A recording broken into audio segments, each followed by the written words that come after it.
Everyone, मैं हूं आप सभी का अपना प्रशांत भैया और लेकर आ गया हूं अगली वीडियो जो कि है आईटी और एआई की स्ट्रैटेजी के ऊपर और उसके साथ साथ नोट्स के ऊपर भी। देखो यार, तुम्हें क्या लगा था प्रशांत भैया का साथ सिर्फ साइंस तक था?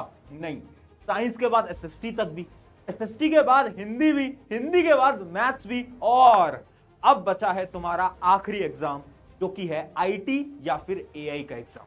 अब ना बहुत सारे बच्चे बोलते हैं कि इन एग्जाम में क्या ही है, इनके मार्क्स तो जुड़ते नहीं है, बट रियलिटी बताऊं, अगर तुम्हारे टॉप 5 सब्जेक्ट में से किसी भी सब्जेक्ट का पेपर खराब चला गया है, इमेजिन करो तुम्हारा हिंदी अच्छा नहीं गया या फिर तुम्हारा एसएसटी अच्छा नहीं गया, तुम्हारा मैथ्स अच्छा नहीं गया, तो अगर तुम आईटी के अंदर अच्छा स्कोर कर लेते हो ना, तो टॉप 5 सब्जेक्ट की जो मार्किंग होती है ना, उसके अंदर आईटी के मार्क्स जुड़ जाते हैं और जो तुम्हारी ओवरऑल परसेंटेज काउंट होती है ना, वो हमेशा टॉप 5 में से काउंट होगी। यानी वो जो एक सब्जेक्ट जो तुम्हारा बेकार गया है उसको तुम सही कर सकते हो by the help of IT और एआई। तो ये जो पेपर है तुम्हारे लिए बहुत इंपॉर्टेंट होगा, बहुत बड़ा तुम्हें गैप भी मिला है। अगर तुमने पूरे साल भर कुछ नहीं करा है, जो आज बताऊंगा उतना कर लेना, काम बन जाएगा, उससे बाहर से कुछ नहीं आने वाला। हर एक चीज डिटेल में बता रहा हूं, बहुत सारी चीजें बनाई है ना। और इसके बाद हमारी आएगी the last video for class 10th। तुम सबको अलविदा कहने का ये समय आ चुका है, वो वक्त आ गया है जिसका मुझे बिल्कुल इंतजार नहीं था, बट लाइफ मूव्स ऑन और हम भी आगे बढ़ेंगे, आप भी आगे बढ़ना, बट मुझे भूलना मत। चलिए विदाउट गेटिंग इमोशनल आज की वीडियो स्टार्ट करते हैं। सबसे पहले बात करते हैं किससे, हम बात करते हैं कि सिलेबस क्या है। बहुत सारे बच्चों को सिलेबस ही नहीं पता भाई। तो देखो, सबसे पहले देखना, इंफॉर्मेशन टेक्नोलॉजी की अगर बात करूं, आईटी की बात करूं, तो 2 पार्ट है, पार्ट ए और पार्ट बी। पार्ट ए जो है ना, वो सिर्फ 10 नंबर का है और बड़ा सिंपल है। ये जो पार्ट ए का जो सिलेबस है, आईटी और एआई में दोनों में सेम है। इसके अंदर बहुत बेसिक आपके टॉपिक्स हैं, जैसे communication skill, self management, entrepreneurship skill में से हर बार एक सवाल आ रहा होता है, ग्रीन स्किल्स इसमें से ऐसे कोई सवाल नहीं आता, बट ये सारे के सारे आपके क्या है, कुछ टॉपिक्स हैं जिनसे आपका पेपर आने वाला है। आपको पता ही ऑलरेडी आपका सिलेबस है सेक्शन ए का। अब जो ए सेक्शन है वो इतना इंपॉर्टेंट नहीं है, बहुत लॉजिकल क्वेश्चन आते हैं, इसके भी नोट्स हैं, आगे दिखाऊंगा। सबसे इंपॉर्टेंट क्या है, आईटी की अगर बात करूं तो इनका जो पार्ट बी है वो 40 मार्क्स का आपका आने वाला है और 40 मार्क्स के अंदर ये सारे टॉपिक आने वाले हैं। अब ये जो 4 टॉपिक हैं, इनमें से सबसे इंपॉर्टेंट कौन सा है, तो सबसे इंपॉर्टेंट आपका है क्या, डिजिटल डॉक्यूमेंटेशन, बहुत इंपॉर्टेंट। उसके साथ साथ डाटाबेस मैनेजमेंट सिस्टम, बहुत इंपॉर्टेंट। भाई ये आपके लिए बहुत ज्यादा इंपॉर्टेंट रहने वाले हैं, इनको ध्यान से पढ़ के जाना, थोड़ा सा दिमाग लगाओगे पेपर बहुत सिंपल दिखने वाला है। सबसे अच्छी बात क्या है, आईटी और एआई दोनों के अंदर ना तुम्हें चॉइसेस बहुत सारी मिलती हैं। तुम्हें बोला जाता है इनमें से सिर्फ 4 क्वेश्चन अटेम्प्ट करो, इनमें से सिर्फ 5 क्वेश्चन अटेम्प्ट करो, ऐसे तुम्हारा पेपर आता है। तो तुम्हें क्या करना है, जैसे ही तुम्हारे हाथ में पेपर आए, सबसे पहले रीडिंग टाइम में तुम सेलेक्ट कर लो कि कौन कौन से क्वेश्चन तुम्हें आते हैं जो कि तुम अटेम्प्ट करने वाले हो। यानी जो चॉइसेस हैं तुम्हें बहुत सारी मिलेंगी, ठीक है। तो ये आपका क्या है, 4 टॉपिक्स हैं, ये चारों टॉपिक आपके पार्ट बी के अंदर है। अब बात करते हैं किसकी, बात करते हैं अपन एआई की। एआई की भी जो पार्ट ए है वो पार्ट ए एकदम सेम है। पार्ट ए के अंदर कुछ नहीं होता, कैसे क्वेश्चन आते हैं वो भी मैं दिखाई दूंगा। तो पार्ट ए अपना वही एकदम सेम है, कुछ डिफरेंट नहीं है इसके अंदर भी, बट जो पार्ट बी है एआई का वो काफी डिफरेंट है और थोड़ा सा कॉम्प्लिकेटेड है एज कंपेयर टू आईटी। अब कैसे कॉम्प्लिकेटेड है, देखो इसके अंदर कुछ टॉपिक्स आ जाते हैं। सबसे इंपॉर्टेंट टॉपिक कौन से बता देता हूं, इंट्रोडक्शन टू एआई से पक्का सवाल आता है 101% और इंपॉर्टेंट सवाल आता है, और लॉन्ग में भी सवाल आता है। देखो यहां पर लिखा है लॉन्ग आंसर, जो 4 नंबर का आएगा उसमें से भी इंट्रोडक्शन टू एआई में से सवाल आ रहा होता है। अब ये जो एडवांस पाइथन है ये तो आपके आएगी नहीं है, तो आपके प्रैक्टिकल्स के अंदर आ चुकी है ऑलरेडी।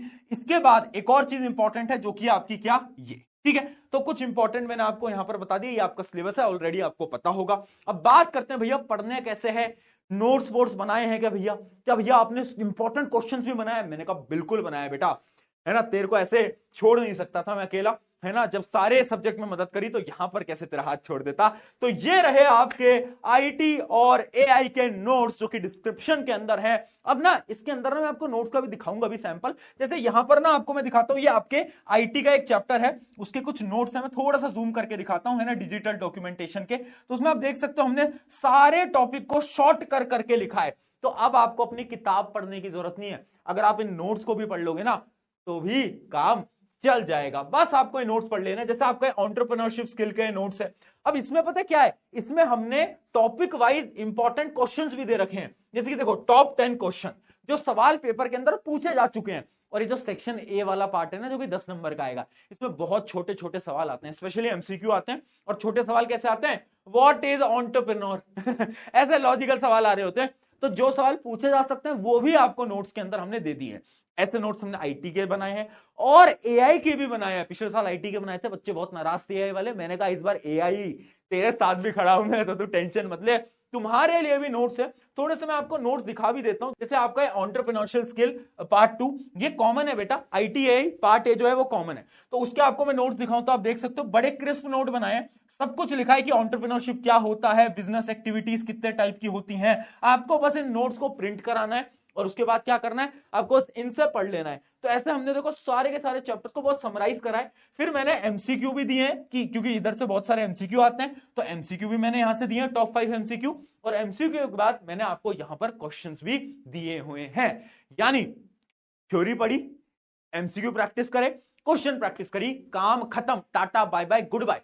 अगर 3 दिन भी होंगे ना, 3 दिन, और किसी बच्चे को आईटीआई में कुछ नहीं आता होगा, इन 3 दिन के अंदर तुमने अगर इन नोट्स से पढ़ाना, मैं गारंटी से बोल रहा हूं फुल में से फुल नंबर, या फिर 1-2 नंबर, चलो तुम कुछ गलत लिख कर आ गए एग्जाम के अंदर तो 1-2 नंबर कटेंगे, बट आईटीआई स्कोरिंग होने वाला है। अब सवाल ये आता है भैया कुछ टिप्स दे दो, क्या क्या पढ़ना है, क्या क्या इंपॉर्टेंट है, कैसे पढ़ना है। पहली चीज, जैसे ही आईटीआई का पेपर आता है, सबसे पहले रीडिंग टाइम में चॉइसेस को सिलेक्ट कर लेना। चॉइसेस सेलेक्ट करना बहुत इंपॉर्टेंट है, बता चुका हूं, बहुत सारी चॉइसेस मिलती हैं, तो सिलेक्शन प्रोसेस इंपॉर्टेंट है। देख लो कौन कौन से क्वेश्चन तुम्हें आते हैं और कौन से नहीं आते हैं।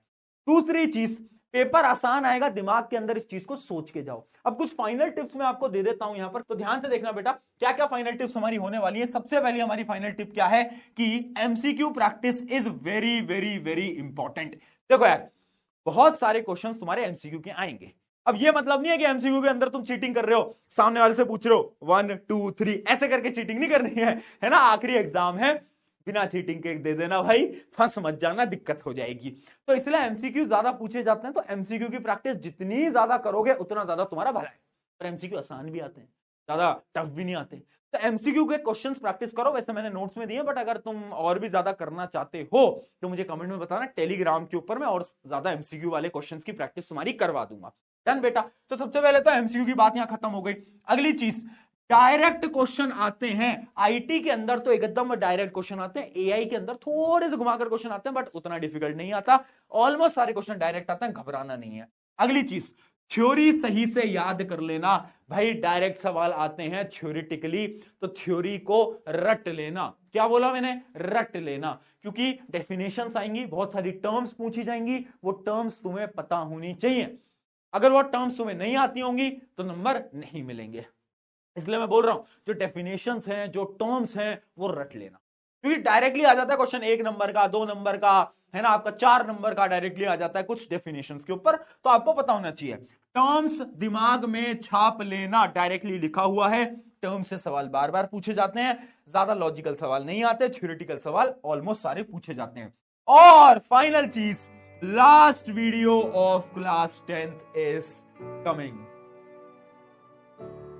आपका और मेरा सफर 10वीं का यहां पर हुआ समाप्त। बोला था शुरू में कि लास्ट तक साथ दूंगा, और लास्ट तक साथ दिया। जब ये हाथ पकड़ा था तो मैंने तुझे शुरू में वादा किया था कि तेरे आखिरी पेपर तक तेरे साथ खड़ा हूं यार, और आज ये वादा निभाया मैंने। ठीक है, तब आखिरी वीडियो आ रही है। आई होप इस पूरी जर्नी के अंदर, इस पूरी 10वीं के अंदर तूने कहीं ना कहीं मुझसे कुछ ना कुछ सीखा होगा दोस्त, है ना। तुम मेरे छोटे भाई या छोटी बहन की तरह हो। आई होप तुमने कुछ ना कुछ सीखा होगा यार। This journey is about to end. छोड़ दो अगला एग्जाम, मुझे पता है तुमने बेस्ट दिया है अपना। मैंने तुम्हें शुरू में बोला था this class 10th will be the best class of your life, और अब मुझे पता है, अब तुम खुद बोलोगे yes this was the best class of my life. बहुत सारा प्यार मेरी तरफ से। Love you all. Signing off, आपका अपना प्रशांत भैया यहां पर आप सबसे विदा लेते हैं। अब कुछ बेहतरीन लेकर आऊंगा, लास्ट वीडियो के अंदर कुछ अनाउंसमेंट लेकर आऊंगा। बट यहाँ पर मैं विदाई लेता हूँ आप सभी से, यहाँ पर होती है हमारी आपकी विदाई। और नोट्स जो हैं ITAI के वो डिस्क्रिप्शन में है, उनके लास्ट में तुम्हें एक बहुत प्यारा सा मैसेज मिलेगा, उस नोट्स को